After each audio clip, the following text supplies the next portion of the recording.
आप सभी को मेरी ओर से प्यार भरी जय मसीह की। आज का हमारा विषय है आत्मा में अपने आसपास की आवाज़ों को पहचानना।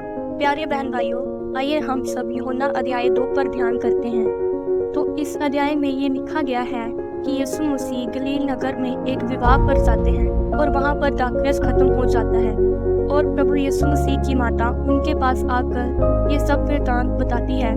तो यीशु मसीह उन्हें कहते हैं, मेरा समय अभी नहीं आया। और यीशु मसीह की माता वहाँ जो सेवक खड़े हैं उन्हें कहती है कि जो कुछ वह तुमसे कहे तुम वही करना।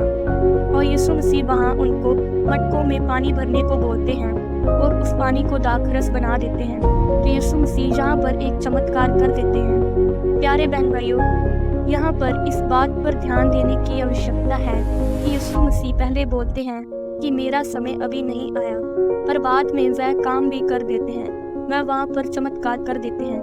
अगर यीशु मसीह ने वहाँ कुछ करना ही था तो पहले वो ये क्यों बोलते हैं कि मेरा समय अभी नहीं आया? क्या अचानक से यीशु मसीह का मन बदल गया? नहीं, यहाँ पर हमें कुछ सीखने को मिलता है। प्यारे बहन भाइयों, सबसे पहले मैं आपको ये बता देना चाहती हूँ कि जब यीशु मसीह ने इस धरती पर मनुष्य के रूप में जन्म लिया तो वह अपनी ईश्वरीय ताकतों और अपनी ईश्वरीय बुद्धि को छोड़कर आए थे, क्योंकि खुदा के वचन में लिखा है उसने अपने आप को शून्य कर दिया और इस धरती पर आकर उन्होंने फिर से खुदा के साथ समय बिताकर धार्मिकता में जीवन बिताकर अपनी ईश्वरीय शक्तियों को और ईश्वरीय बुद्धि को दोबारा से प्राप्त किया। और उनके माता पिता भी धर्मी जन थे और उन्होंने भी उनकी परवरिश वैसे ही की। इस तरह से यीशु मसीह ने खुद को पहचाना कि वो किस लिए इस धरती पर आए हैं। जैसे कि खुदा के वचन में लिखा है कि जब यीशु मसीह 12 वर्ष के थे तो उनको पता चल चुका था कि मेरे पिता यहोवा परमेश्वर हैं और उन्हें पता था कि मैं खुदा की मर्जी को इस संसार में पूरा करने के लिए आया हूँ। तो प्यारे बहन भाइयों, वो इस धरती पर अपनी ईश्वरीय शक्तियों और बुद्धि को छोड़कर इसलिए आए थे ताकि लोग ये न समझे कि वो कौन सा मनुष्य थे, उन्हें कौन सा दर्द होता है। इसीलिए जब यीशु मसीह को सलीब पर चढ़ाया गया तो उन्हें भी दर्द होता था, उनके अंदर भी मनुष्य के जैसे भावनाएं थी। तो लोगों को ये बताने के लिए कि वो धरती पर पूरी तरह से मनुष्य बनकर आए हैं, उन्होंने अपने आप को शून्य कर लिया। बहन भाइयों, उन्हें भी मनुष्य की तरह भूख प्यास लगती थी, जैसे कि सामरी औरत के समय और अंजीर के पेड़ के बारे में बताते समय भी यीशु मसीह को भूख और प्यास लगती है। तो बहन भाइयों, उनके अंदर भी हमारे समान भावनाएं थी, उन्हें भी दुख होता था। जैसे कि यीशु मसीह लाजर की मौत के समय वहां पर जाकर रोते हैं और गतसमनी बाग में कैसे यीशु मसीह व्याकुल हो जाते हैं और व्याकुल होकर पिता से प्रार्थना करते हैं। तो प्यारे बहन भाइयों, यीशु मसीह ने धरती पर रहकर हमें ये सिखाया है कि एक इंसान शारीरिक रूप में होकर भी पवित्रताई में रह सकता है, वह अपनी बुलाहट को और खुदा की मर्जी को पूरा कर सकता है, जैसे कि यीशु मसीह ने किया। प्यारे बहन भाइयों, एक इंसान जब खुदा की राहों पर चलता है तो खुदा उसे बता तो देते हैं कि तुम्हारी बुलाहट क्या है, पर एकदम ये नहीं बताते कि कैसे वहां तक पहुंचना है। वो उसे धीरे धीरे समय समय पर चिन्हों द्वारा या वचनों से बात करके या अपने लोगों के द्वारा बात करके या उसके मन में डालकर उससे बात करते हैं। पर एक इंसान खुदा के उस चिन्हों और बातों को तब ही पहचानेगा जब वह आत्मिकता में खुदा की संगति में पवित्रताई में होगा और फिर ही वह अपनी बुलाहट तक पहुंच सकता है। इसी तरह से यीशु मसीह भी समय समय पर खुदा से पूछते और उनकी आवाज के द्वारा आगे बढ़ते थे। इस गलील नगर के विवाह के समय भी इसी तरह से होता है। यीशु मसीह को पहले नहीं पता था कि उन्हें यहाँ पर क्या करना है। हो सकता है कि खुदा ने उन्हें ये बताया हो कि तू गलील के काना में जा और वहाँ पर आगे क्या है मैं तुझे बताऊंगा। तो इसीलिए यीशु मसीह पहले ये कह देते हैं कि मेरा समय अभी नहीं आया।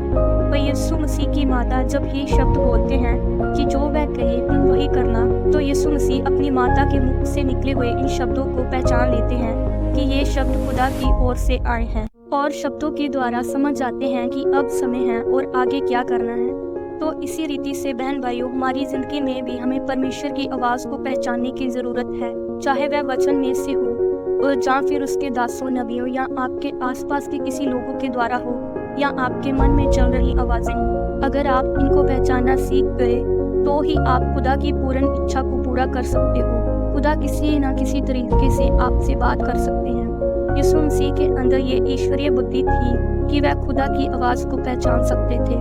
तो ये बुद्धि यीशु मसीह में कैसे आई थी? प्रार्थना के द्वारा, रोज़ों के द्वारा, खुदा की व्यवस्था को पढ़ने के द्वारा, खुदा के साथ संगति के द्वारा, और आप में भी ये बुद्धि इसी रीति से आएगी। और बहन भाइयों, हमें ये भी मालूम होना चाहिए कि जब आप खुदा की मर्जी और अपनी बुलाहट की ओर बढ़ेंगे तो कुछ आवाज़ें आपको बुलाहट से भटकाने के लिए भी आएंगी। शैतान भी कुछ लोगों के द्वारा आपको अपनी बातों से भटकाने की कोशिश करता है, जैसे कि मत्ती 16 उसके 21 में भी पढ़ते हैं, जब यीशु मसीह चेलों को ये बताते हैं कि अवश्य है कि वह यरूशलेम में जाएं और पुरनियों, शास्त्रियों और प्रधान याजकों के द्वारा दुख उठाएं।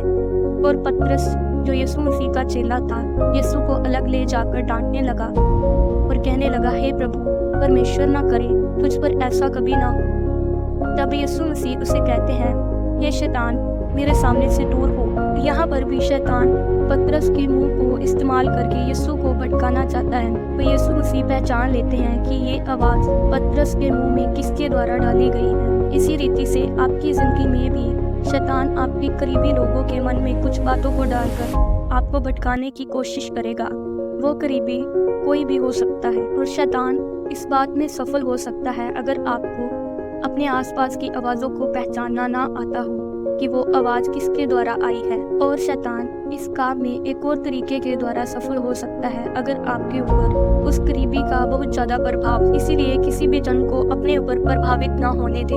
हो सकता है कि रविवार को आपने चर्च जाना हो और आपका कोई मित्र या रिश्तेदार आपको अपने साथ घूमने जाने के लिए बोल दे, और यहाँ पर आपको पहचानने की ज़रूरत है कि वह आवाज़ कहाँ से आई है।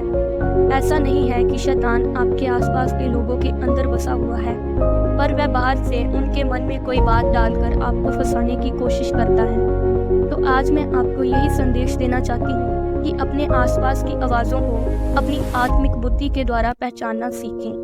तो परमेश्वर आपको इन वचनों के द्वारा आशीषित करें। आमीन। God bless you all.